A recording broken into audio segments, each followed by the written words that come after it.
from my perspective, looking at the two kind of options on the table from a purely economic standpoint, forget all of the other topics that are part of evaluating a president, et cetera. From a pure economic standpoint, Donald Trump would be much better than Joe Biden, right?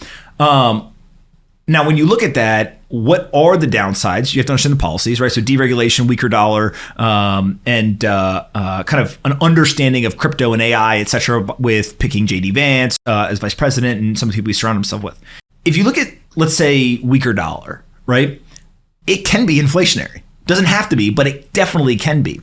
On top of that, if you look at things like Trump recently came out and said he wants to change the corporate tax rate from 21% down to 15%.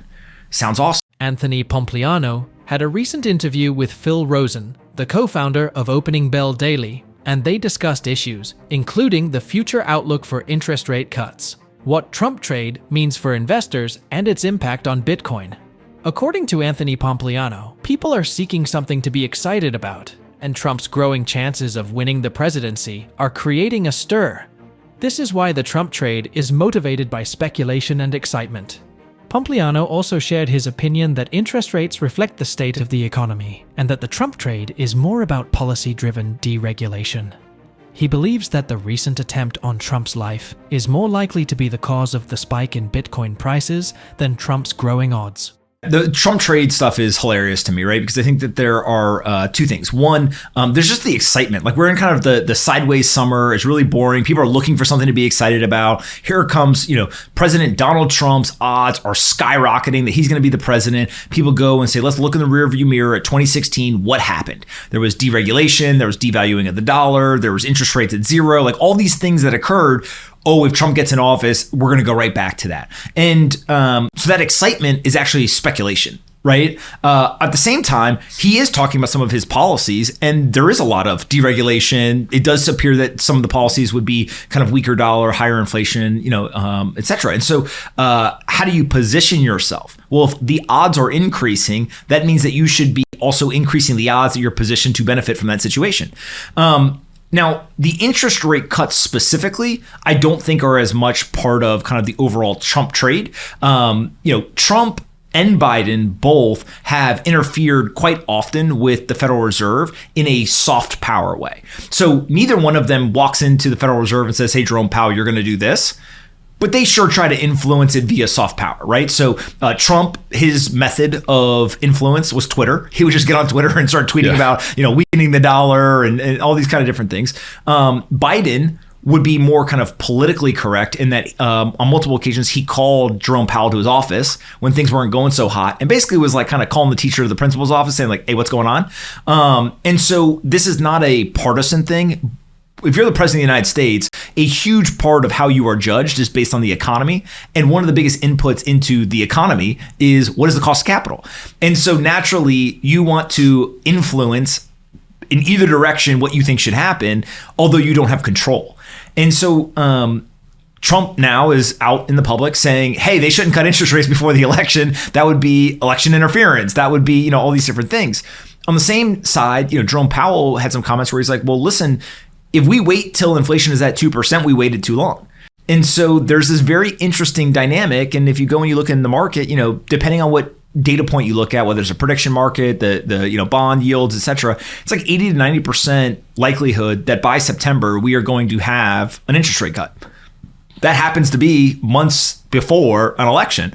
And so it's just a very kind of interesting aspect. But the Trump trade, I think, is more like policy driven of the deregulation, et cetera. The interest rates are probably more a reflection of like what's going on in the economy. I have a harder time believing that Bitcoin's price is going up because Trump's odds are going up as president. Yes, he is sympathetic to crypto and Bitcoin. He has said, hey, I'm a pro-crypto candidate. I will protect this. I think he's even gone as far as to say he wants every Bitcoin to be made in America. Yeah. Great tagline, not exactly how the network works, but at least the sentiment, I think, is very well received by the American population.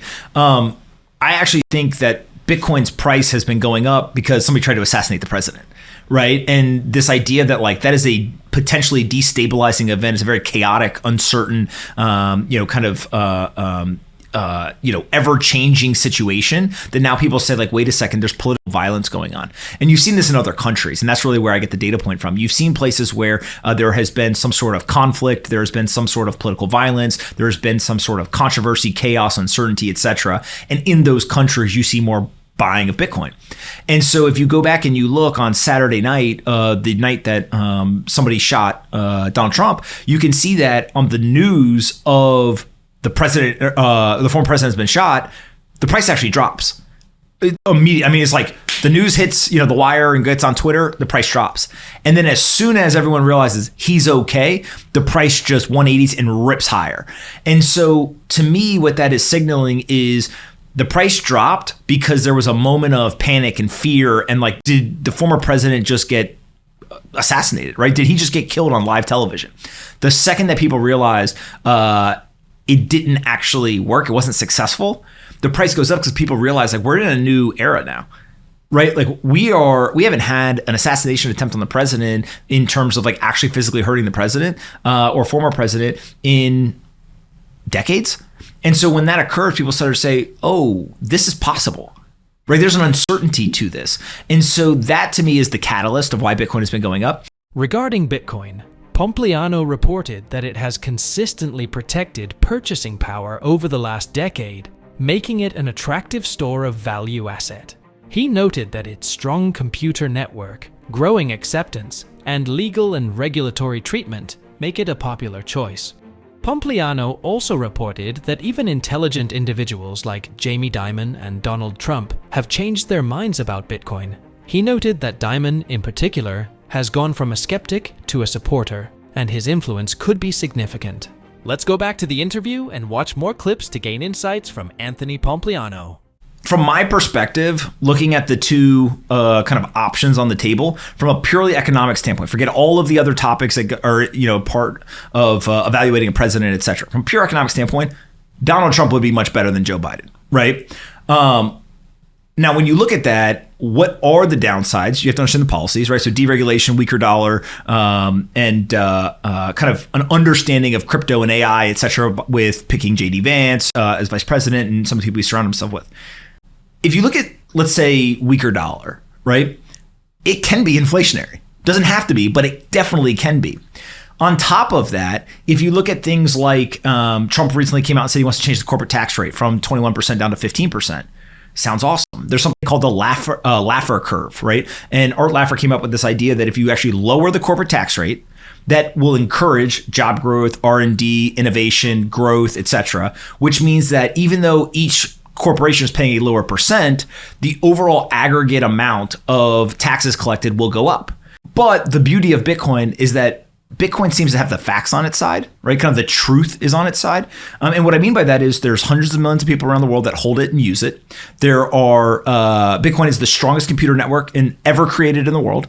You also now have governments around the world becoming much more sympathetic and positive towards the legal and regulatory treatment. And then also, Bitcoin is the only asset I'm aware of that has consistently protected your purchasing power over the last decade with this accelerated inflation. And so when you look at it from that perspective, you say to yourself, okay, of the store of value assets, this is probably one of the most popular, definitely probably one of the most resilient. It's now got the same legal treatment and regulatory treatment as other commodities and store values. And it has done a better job of protecting my purchasing power than anything else. Well, if you're in the finance game, like, you got to pay attention, right? So like the facts have changed now and it's become much more obvious. And so the last thing I'll say is Jamie Dimon's not dumb.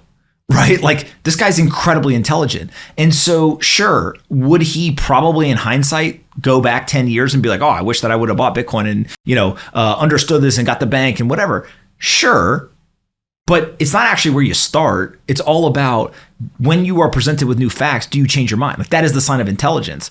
And so Jamie Dimon's path is no different than Trump's. Go back. Trump was railing on Bitcoin too. Everyone has amnesia. We forgot about that because now he's coming to speak at the Bitcoin conference, right? Like, shows up at the Bitcoin conference, he's going to say, Orange coin is good, I'm the Bitcoin president, and people will literally forget all the other stuff he said. Jamie Dimon comes out tomorrow and says, Orange coin is good, number go up, I'm going to be the Bitcoin banker, like, let's roll. Literally, you ain't going to hear anybody complaining about Jamie Dimon anymore, right? And why do I know that? Because that's what they did with Larry Fink.